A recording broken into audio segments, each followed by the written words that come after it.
Autoconhecimento, autoconfiança e autogestão. Ninguém empodera ninguém, cada um se autoempodera. Em comemoração ao Dia Internacional da Mulher, a gente traz hoje para o Rumo Certo a experiência, a história, o conhecimento e a defesa de uma empreendedora que defende essa ideia. Está aqui comigo hoje no Rumo Certo especial, Ítala Herta, fundadora e CEO da Diversa. Ítala, é um prazer enorme ter você aqui conosco hoje. Eu sei que você tem muito para compartilhar com a gente, muito até para nos ensinar aqui, é claro. Seja muito bem-vinda ao Rumo Certo, Ítala. Obrigada, Sebastião. Um prazer. Estou me sentindo muito honrada com esse convite, de verdade. Acho que a proposta do programa realmente vai dar muito caldo aqui no nosso papo. Que bom, que bom. Então, e para a gente começar e desenvolver a ideia da nossa conversa de hoje, eu queria conhecer um pouquinho mais da sua trajetória, do trabalho que você desenvolve na Diversa, o que é a Diversa também, e aí, a partir daí, a gente segue a nossa conversa. Perfeito. Eu vou falar brevemente. A gente sabe que a vida do empreendedor brasileiro é uma vida não linear, né? Uma vida com muitos ciclos intensos. A minha também não é diferente. Eu estou falando diretamente de Salvador, Bahia. Eu sou uma mulher negra, baiana, nordestina, assim, com muito orgulho. Eu cresci num ambiente empreendedor, né? Como muitos brasileiros, um ambiente que não empreende por opção, mas sim por necessidade. Eu costumo dizer que minha grande escola de negócio realmente foi a minha mãe, o meu pai, que tinha ali um comércio de bairro, né? Um bairro chamado aqui Boca do Rio, onde lá eu aprendi desde os 8 anos de idade a lidar muito com o público, porque eles vendiam comida, né? Tinha uma lanchonete, um restaurante, a gente tinha ali um modelo de vida muito conectado com essa rotina de estar, né, com as pessoas, vender, se relacionar. Então, todos os meus hard skills, assim, vem muito desse repertório do empreendedorismo por necessidade, mas que me orgulha muito. E aí a gente vai tomando algumas decisões profissionais. Eu sou formada em relações públicas, tenho uma trajetória de mais de 15 anos trabalhando dentro do ecossistema de economia criativa, de startups também, sobretudo startups de impacto e microempreendimentos aqui em Salvador. Eu costumo falar de 2017 para cá, porque antes, não que não seja importante, tem uma trajetória muito intensa ali também, empreendendo aqui em Salvador culturalmente, na área de entretenimento também. Mas em 2017 eu faço uma transição profissional, eu saio, digamos, de mais um ciclo CLT, né? Eu vivi ali uma gestão de responsabilidade social corporativa numa grande empresa, né? Estatal aqui na Bahia, para cofundar a Vale do Dendê, que eu não sei se você já ouviu falar, Sebastião, mas é a primeira aceleradora aqui do Nordeste focada em diversidade, né? Na época, eu como cofundadora e diretora de operações, tive ali uma grande satisfação de tirar, junto com meus antigos sócios, essa grande ambição, né? Essa ideia do slide ali do papel, e uma ambição muito grande de tentar reposicionar Salvador como a capital mais criativa do país, mas além disso, colocar Salvador no radar de grandes empresas, no radar do ecossistema de tecnologia e inovação global. Acho que a gente conseguiu ali com muitos esforços fazer com que isso acontecesse, e as coisas continuaram caminhando com outros players daqui também, e foram mais de 300 negócios pré-acelerados. A gente tem aí um repertório de mais de 120 negócios que foram acelerados pela Vale do Dendê. O meu papel na Vale era muito cuidar dessa metodologia, liderar o hub de inovação, pensar toda a parte de curadoria, né, desses especialistas para acompanhar esses empreendedores. E tem algo também que eu me orgulho muito, que foi ter cofundado o Festival Afrofuturismo, que na época a gente discutia muito tecnologia, inovação a partir dessas lentes de gênero, raça e sexualidade, que são as coisas que eu persigo, né, como você comentou. E aí, durante a pandemia, não só eu, mas como muitas pessoas, enlouquecemos, né, no bom sentido, para dizer que a vida de todo mundo não foi a mesma, né? Então, eu tomei uma decisão muito difícil, que foi realmente pedir para sair da Vale do Dendê para fundar a Diversa. E a Diversa é uma plataforma de bem-estar mental e emocional para mulheres empreendedoras. A gente tem uma atuação nacional, mas a gente tem, assim, uma agenda muito comprometida com as mulheres do Norte e Nordeste. A gente tem uma metodologia própria chamada Acolhimento Estratégico, e como você mencionou, essas 3 palavras, esses 3 pilares fazem parte dessa metodologia. Primeiro, o autoconhecimento, segundo, a autoconfiança, terceiro, a autogestão.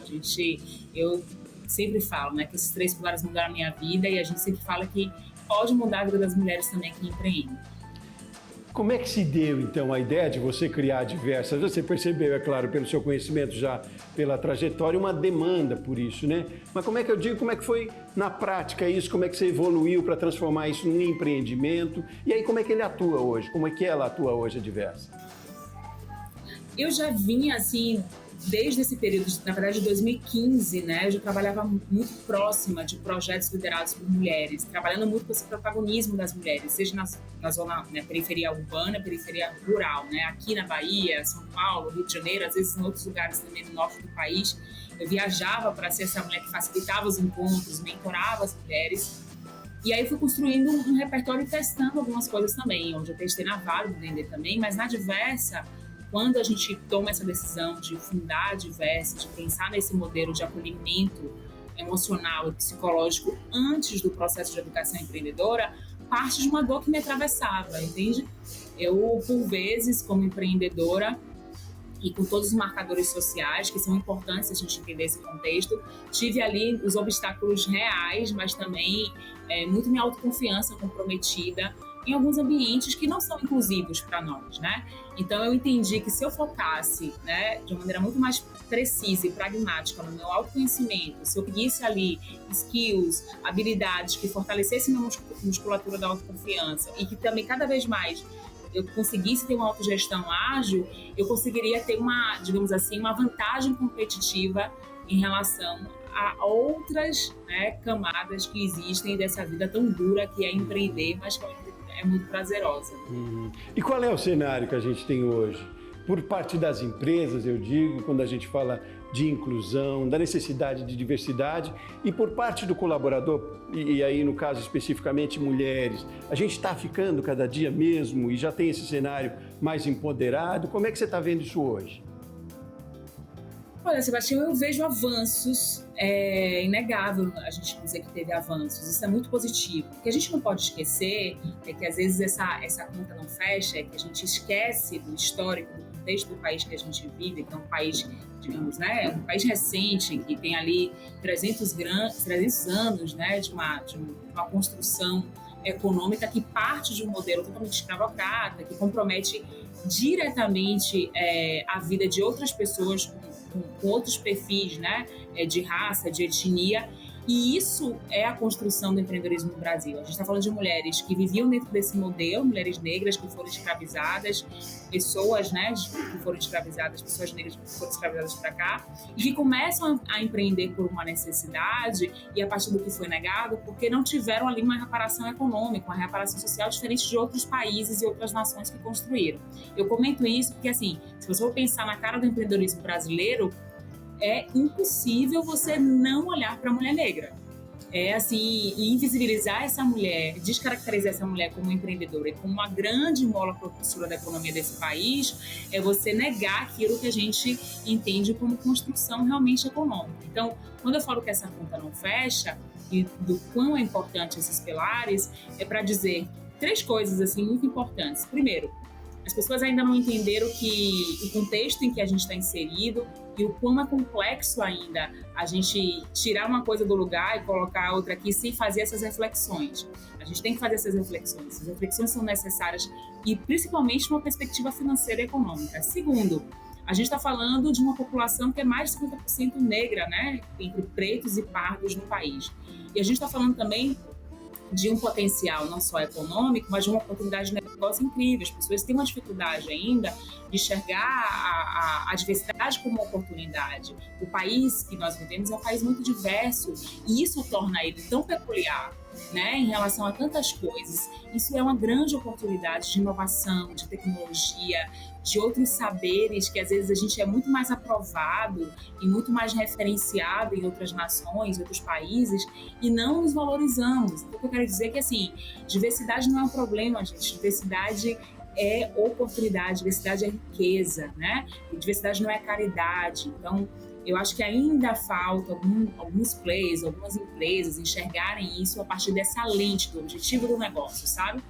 E eu acho que isso mudaria muito, consideravelmente, assim, a mentalidade e a cultura de muitas organizações. É bem cultural o negócio mesmo, né? A gente precisa mudar na postura, né? A gente tem ferramenta para trabalhar de qualquer maneira hoje, tem ferramenta para trabalhar com tecnologia. A diversidade já se mostrou como um ativo fortíssimo, né? Fortíssimo, porque são pessoas que a gente está lidando com pessoas e o importante das empresas são pessoas, né? Mas a questão é bem cultural mesmo. A gente vai precisar fazer uma... mas tem ainda uns 2 minutinhos. Eu ia já fazer um intervalo, mas não. Acho que a gente pode conversar um pouquinho mais para saber como... mais tempo. Como se dá esse processo de autoconfiança, de autoconhecimento, como é que a gente trabalha isso dentro das corporações para que elas também valorizem isso no colaborador que está disposto ou que já está, digamos, empoderado, né? Eu não gosto nem de usar o termo, porque isso é para ser o dia a dia, é para ser o natural. Eu não preciso trazer um rótulo para mostrar que sou eficiente de alguma maneira, né?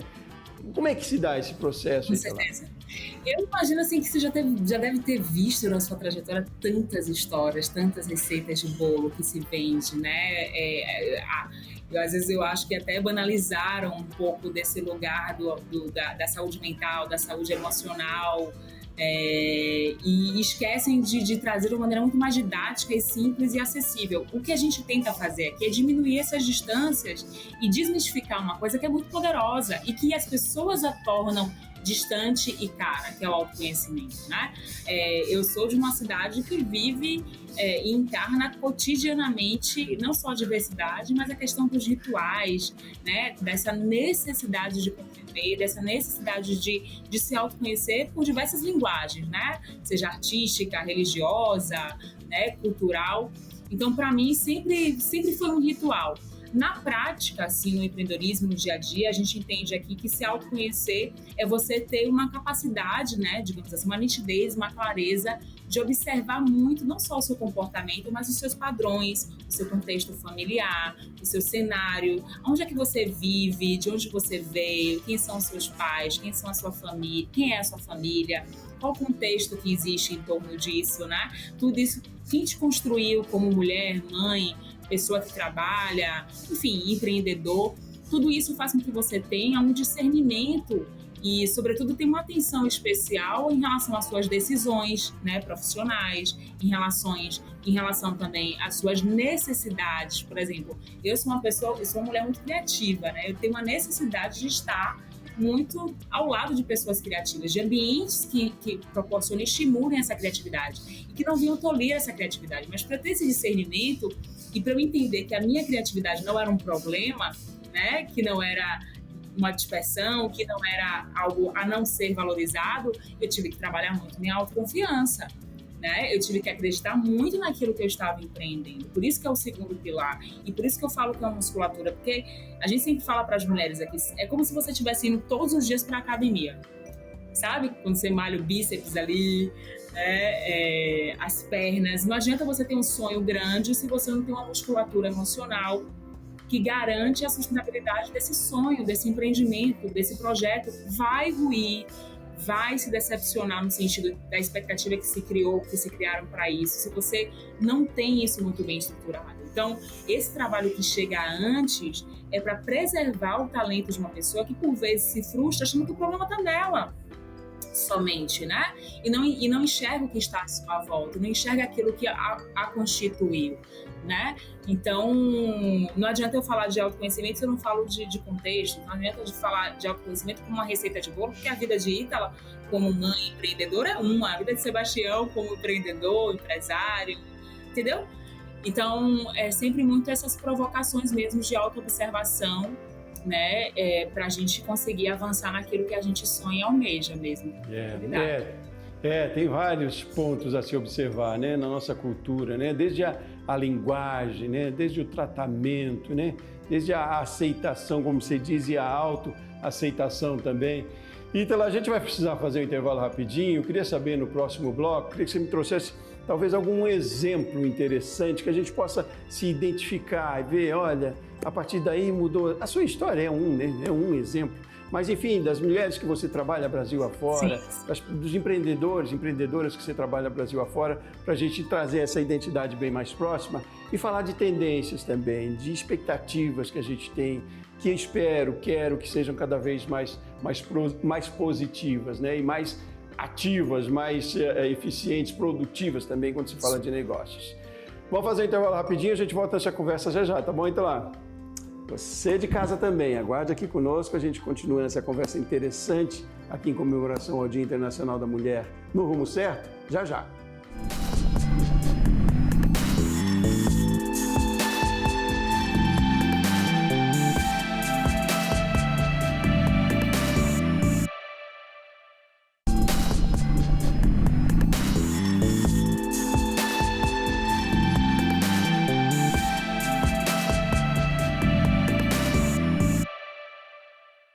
De volta com o Rumo Certo e em comemoração ao Dia Internacional da Mulher, a gente está falando hoje sobre empreendedorismo feminino, sobre inclusão, sobre diversidade.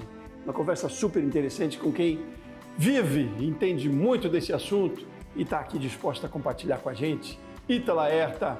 Ítala, vamos retomar a nossa conversa depois desse intervalo rapidinho. E eu queria que você me trouxesse, como eu disse no bloco anterior, talvez um exemplo para a gente ver e se identificar também com isso, do quanto é possível, do quanto é melhor também, né? A gente se colocar com o poder que tem enquanto profissional, enquanto pessoa no mercado e na sociedade. A sua história, como eu disse, é um grande exemplo, um belo exemplo. Mas eu digo do trabalho que você faz na Diversa, com empreendedoras do país inteiro. O que você acha de relevante para a gente trazer aqui para nos instigar também cada vez mais?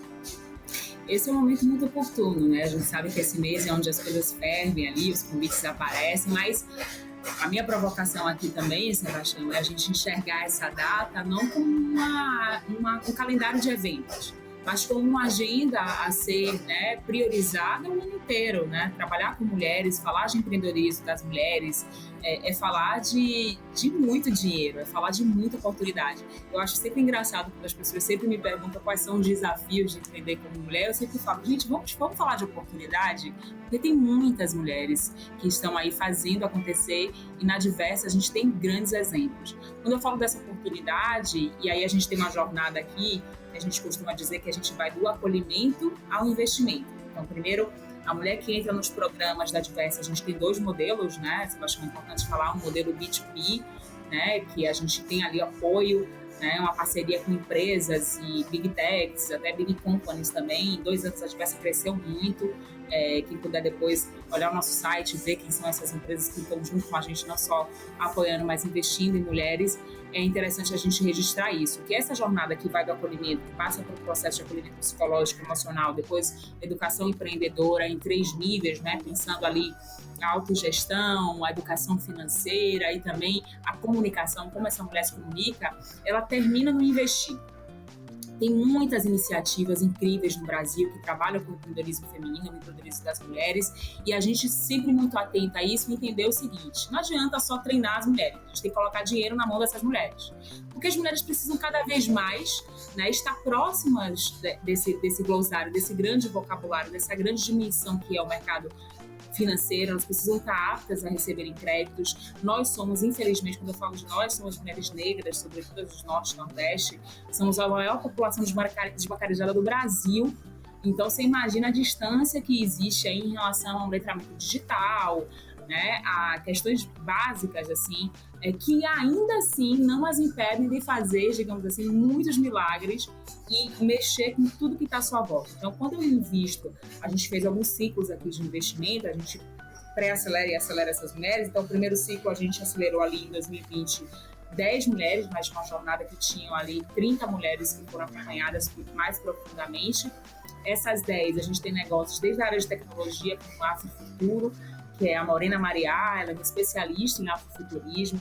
Ela criou uma plataforma de conteúdo que não só discute, mas traz os temas do afrofuturismo, sobretudo tendências, né, nessa perspectiva, nessa lente de raça, o qual as pessoas podem comprar um curso básico, até ouvir os seus conteúdos, e ela tem, assim, bastante credibilidade, notoriedade. Tem também culinária de terreiro, a gente adora trabalhar com um público de mulheres mais 50, é importante que o empreendedorismo esteja muito atento a não reproduzir um padrão etarista. Então, a Diversa entende que essas mulheres mais 50 são mulheres que a gente precisa dar uma atenção especial.